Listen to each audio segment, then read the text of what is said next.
आणि यानंतर आपण राज्याच्या कानाकोपऱ्यातल्या घडामोडी जाणून घेणार आहोत 36 जिल्हे 50 बातम्यांमधून। राज्यभर सरपंचांसह ग्रामसेवकांच्या संपाचा आज दुसरा दिवस। आज सलग दुसऱ्या दिवशी गोंदियातही ग्रामपंचायतीचा कारभार ठप्प। नागपूरमध्ये दिल्लीतून आलेलं डीआरडीओचं पथक दाखल। सोलार इंडस्ट्रीजमधील स्फोटाची डीआरडीओचे तज्ञ तपास करणार। कंपनी परिसरातील सीसीटीव्हीच्या हार्ड डिस्क पोलिसांच्या ताब्यात। रायगडमधील 112 गावात तिसरी मुंबई उभारणार। 323 चौरस किलोमीटर क्षेत्राचं एमएमआरडीए भूसंपादन करणार। शिवडी धावाशेवा सागरी सेतूजवळील गावात तिसरी मुंबई वसवण्याचा राज्य शासनाचा निर्णय। अमरावतीमध्ये अंगणात बसलेल्या कुटुंबियांचा कारनं त्यांना चिरडलं आणि तिघांचा मृत्यू। अमरावतीच्या दर्यापूरमधील नाचोना गावातील धक्कादायक घटना। पूर्ववैमनस्यातून हे कृत्य केल्याची माहिती।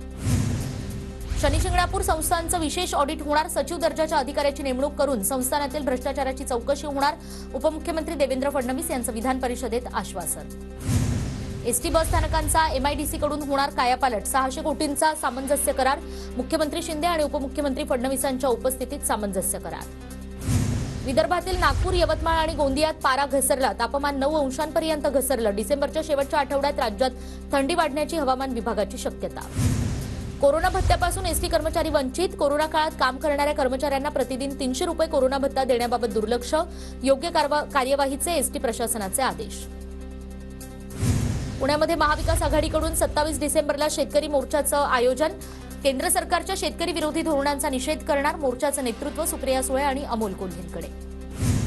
परभणीमध्ये दुष्काळी अनुदान देण्यासाठी बँकेकडून टाळाटाळ। स्वाभिमानी शेतकरी संघटनेकडून बँकेसमोर ठिय्या आंदोलन। गणपतीपुळे समुद्रकिनारी परप्रांतीय व्यावसायिकांचं प्रमाण वाढलं। त्याविरोधात रहिवाशांचा उपोषणाचा इशारा।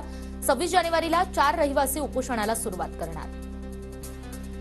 भंडाऱ्यातील गोसेखुर्द प्रकल्पग्रस्तांच्या समस्यांकडे प्रशासनाचं दुर्लक्ष। जिल्हाधिकारी कार्यालयावर मोर्चा काढण्याचा प्रकल्पग्रस्तांचा इशारा। परभणीत पारा 11 अंशांपर्यंत घसरला। थंडीपासून बचावासाठी ठिकठिकाणी नागरिक शेकोट्यांचा आधार घेत आहेत। गोंदियात थंडीचा कडाका वाढला। गोंदियातला पारा 9 अंशांपर्यंत पोहोचला। यंदाच्या सर्वात कमी तापमानाची नोंद।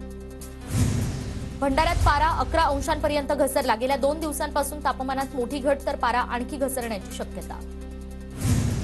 मतलई वाऱ्यांमुळे कोकणातील मच्छीमारी व्यवसाय संकटात। बदलत्या हवामानाचा मच्छीमारी व्यवसायाला फटका। अनधिकृत शाळा आढळल्यास आता थेट शिक्षण अधिकाऱ्यांवर कारवाई होणार। शालेय शिक्षण विभागाचा निर्णय।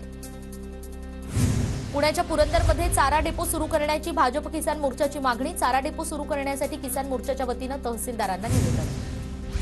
पुण्याच्या जुन्नरमध्ये रब्बी हंगामातील कांदा लागवडीची तयारी अंतिम टप्प्यात। लागवडीसाठी वाफे तयार करण्याची शेतकऱ्यांची लगबग सुरू।